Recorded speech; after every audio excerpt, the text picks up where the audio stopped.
Macro close-up, phone buzzing in the dark, heartbeat rain on glass. You can't touch me. 2:11 a.m. They said we couldn't touch her. She didn't know who his mother is. Mother pinning photos/dates on a corkboard, muted score. Over-shoulder dolly, soft focused pull. Money buys silence. Not tonight. Not with my son. Profile close-up of mother. Soft key light. Breath audible. He's my boy. She crossed a line. So I made one call. Chapter 1. The message phone buzz. Heartbeat low. Rain against window. At 2:11 a.m., the dark lit up with a sentence I'll never forget. You can't touch me. The number was blocked. The message wasn't. 5 words, smug and careless, the kind of thing only someone cushioned by money says. I was standing before I knew I'd moved, the cool of the hardwood floor soaking through my socks. A second buzz came through. Hospital name. Unfamiliar nurse. The words, your son, and stable, and we're at the ER. I drove through rain-thick streets I'd driven 100 times, but never like that. Seattle at 2 a.m. can feel like a hell breath. Tonight it felt like a hand around my throat. Noah was sitting up when I reached his room. The left side of his face was an ugly wash of purple, swelling softening the lines of the kid I knew. He tried to smile. Hey, Dad. Don't. I said gently, and the word came out like a prayer. What happened? Noah flicked his eyes to the side, toward the glass and the hallway beyond, where a detective was speaking to a nurse. It's okay, he said. I'm okay. Who did this? He swallowed. Ava. The name meant nothing to me. The way he said it did. Rain softens. Monitor beeps steady. The ER doctor used careful words. Concussion, bruising, no internal bleeding, observation overnight. Then the detective stepped in, introduced himself, asked questions Noah answered, as if walking a field of glass. It started at the Langford Tower, he said. Her car nearly clipped a bike messenger on 3rd. I pulled her driver over to stop, just to check the guy was okay. I told them I'd call it in if they left. I guess she didn't like that. Ava who? I asked. He exhaled. Ava Whitmore. I looked at the detective.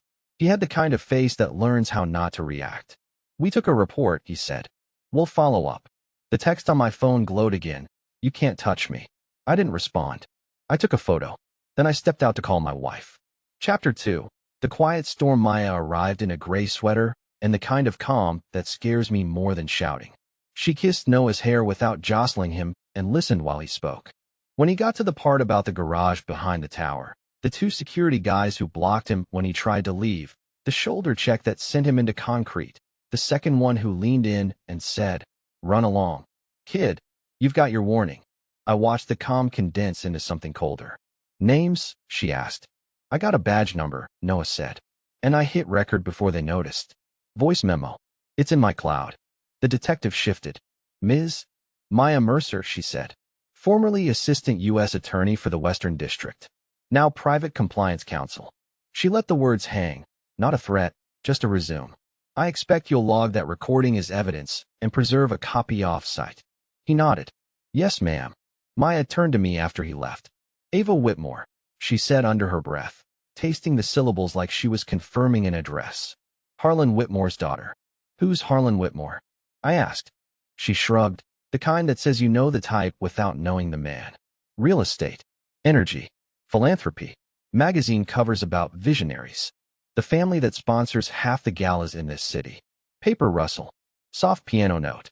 At dawn, Noah slept, a finally slackening in his forehead that made him look like the boy he used to be. Maya and I sat in plastic chairs that made a noise every time you shift. She took my hand. We're going to handle this, she said. How? Like adults, she said. Not with anger. With pressure. With light. Chapter 3. The Machine. By noon, the story had already started to warp. A Whitmore spokesman put out a statement. An unfortunate altercation involving a misunderstanding. The word altercation is useful. It's a shapeshifter.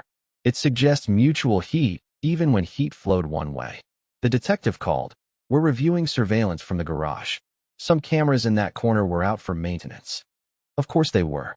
We do have body cam from officers who responded to a noise complaint 30 minutes later. What about the voice memo? Maya asked on speaker. He hesitated. The system is busy. We'll get it logged by end of day. End of day becomes end of week, Maya said after she hung up. Not because they're bad.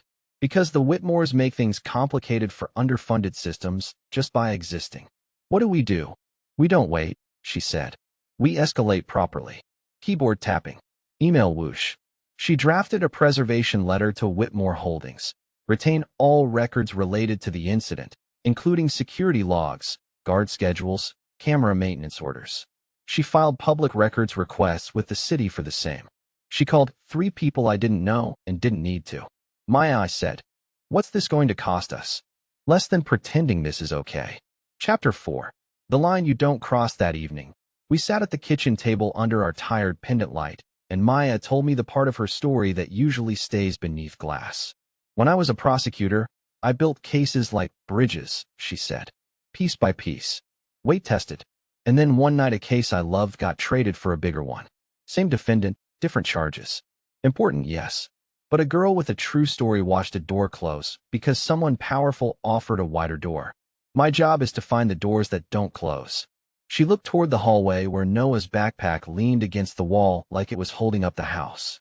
"Ava doesn't get to learn the same lesson that guy learned. I am untouchable, because we let the big picture swallow the human one. Then we do it your way," I said. "Not heat. Light." "Light," she agreed. Slow montage feel, rain, news anchors murmuring, pen scratching paper. Maya traced Ava's public trail. 18 months of social posts, gala speeches, board appointments at a youth education nonprofit, a pop-up charity she launched during last year's storm season that took in donations then quietly merged with the Whitmore Foundation. Nothing illegal on the face of it. The pattern lived in the margins. Contractors who never got paid in full. Event staff who signed NDAs for incidents no one could describe. A city inspector who left a project midstream with a short note and no explanation. Patterns, Maya said softly. They're shy until they're not. Chapter 5.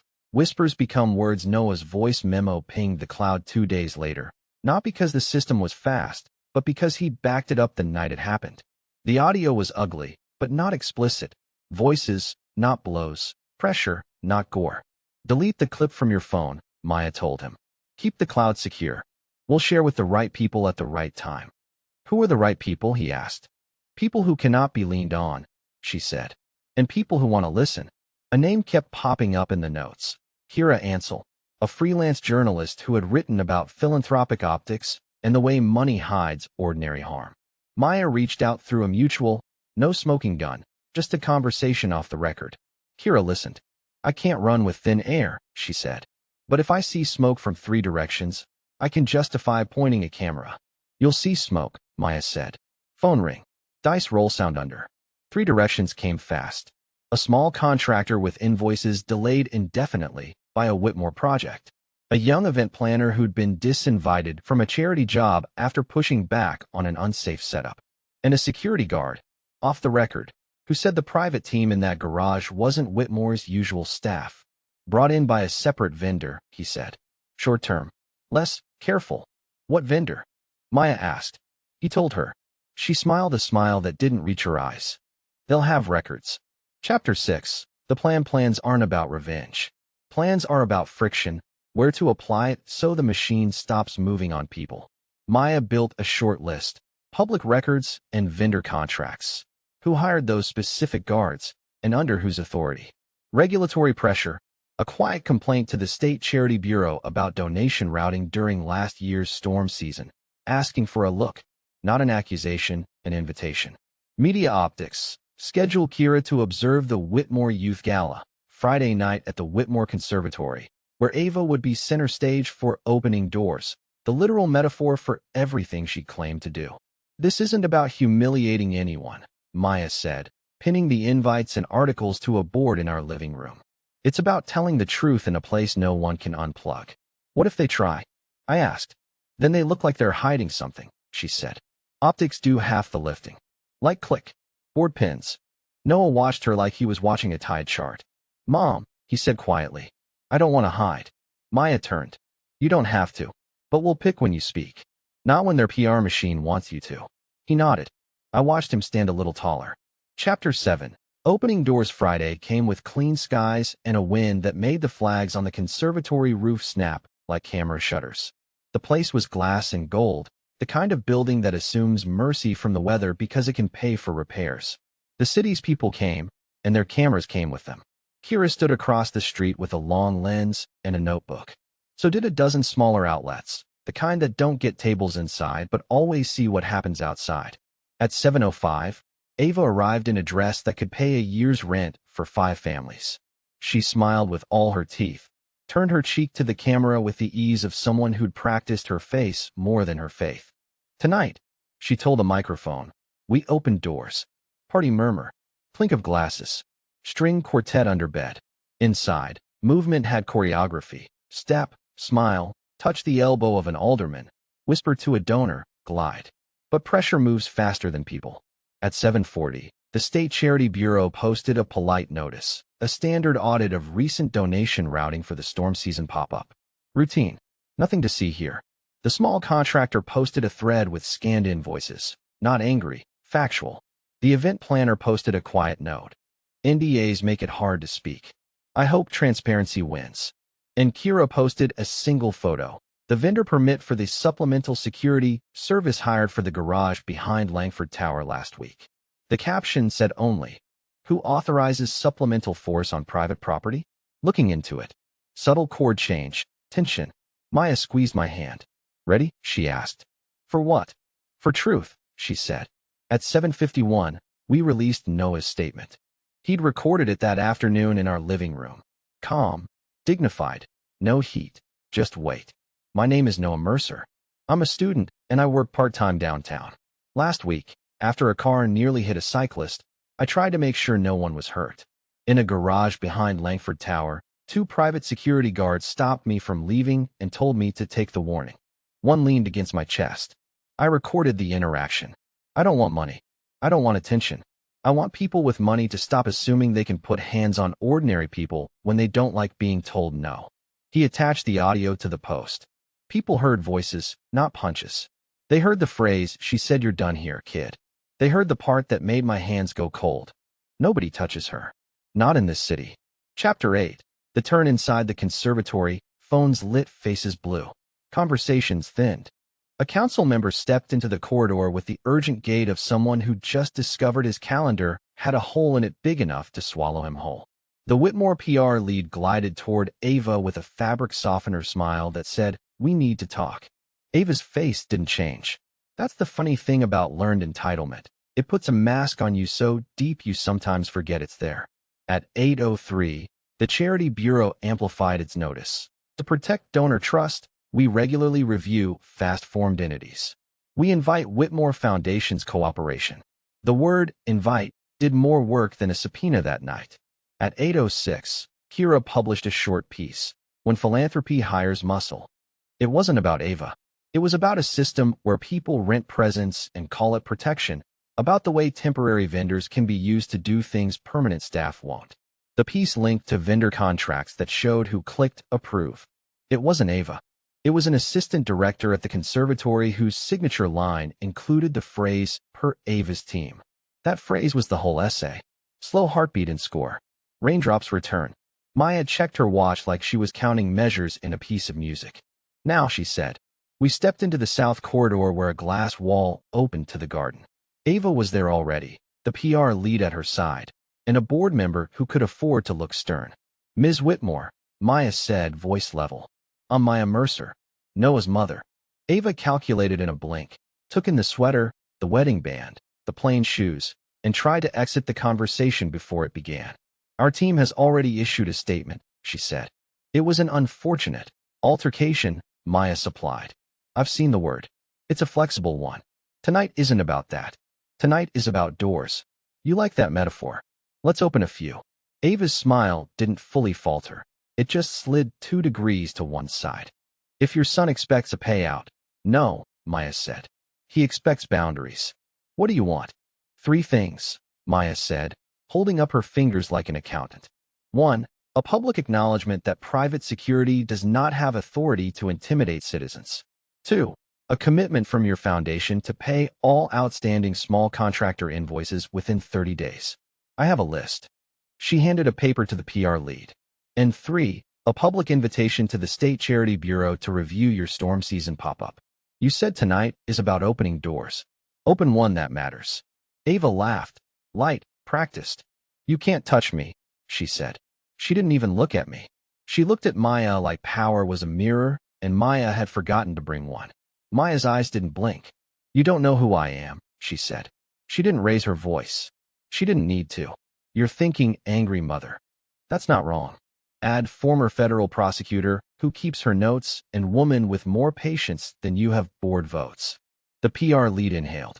The board member watched the garden like it might offer an evacuation route. Ava's jaw tightened by one click, like a safe that's just discovered a new combination exists. Chapter 9. Light, not heat. We didn't threaten. We didn't posture. We handed over a typed sheet with bullet points and dates and phrases like confirm receipt and publish independent audit timeline. The PR lead read it like a weather forecast that included the word hail. You're asking us to admit wrongdoing, she said. I'm inviting you, Maya said, to build trust by telling the truth. If you don't, that's your right. But you don't get to use opening doors as a metaphor anymore. People will start asking who you closed them on. We left them in the glass corridor and walked back into the crowd. The quartet kept playing. People kept talking. The rich are good at pretending. At 8:22, the Whitmore account posted that they welcomed any standard review that increases public trust, that they don't condone intimidation, and that they would expedite payment to all small vendors currently pending. It was language written on a moving train, but it was movement. At 8:31, the conservatory issued its own message. We are reviewing our supplemental security policy. The assistant director whose signature had approved the vendor was placed on administrative leave pending review. The phrase did exactly what it was designed to do. It put a body between a billionaire's daughter and a spotlight. Not enough, Maya said. But tonight we're not trying to win. We're trying to start the clock. Soft click. Stopwatch start. The next day, the Charity Bureau sent formal letters. The week after, the vendor contracts became part of a wider city inquiry into how private security interacts with citizens off public sidewalks. The month after that, a small chorus of voices who'd signed NDAs for incidents asked their attorneys if they could speak when the NDA covers conduct that might be against policy. Some NDAs hesitate in the face of public interest. Doors, once opened, prefer to stay that way. Chapter 10. The door that matters. Ava called us 2 weeks later. She didn't use her own number. People like her have other people for that. Ms. Mercer, she said when Maya picked up. We've paid the invoices you sent. The vendor policy is rewritten. We issued guidance to all event managers. Good, Maya said. Silence, the kind that breathes on the line. Then, what do you want from me? Boundaries, Maya said. And a sentence. What sentence? I'm sorry, Maya said. To my son. To the cyclist. To anyone who felt like money was a wall instead of a door. Put it in your own words if mine taste wrong. But say it. Another breath. If I say it, will he press charges? Maya's voice stayed even.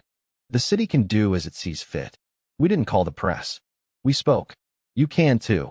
Ava didn't apologize that day. She did 3 days later at a microphone set in front of a mural where cameras had to show the city to show her. It wasn't perfect. It never is. She read from a card. Halfway through, she stopped and looked up, and the card trembled just enough to be human. I'm learning, she said. I don't know if she was. I know people heard her say it. Epilogue. Family. First you want a movie ending where the rich fall through trapdoors. I used to want that, too.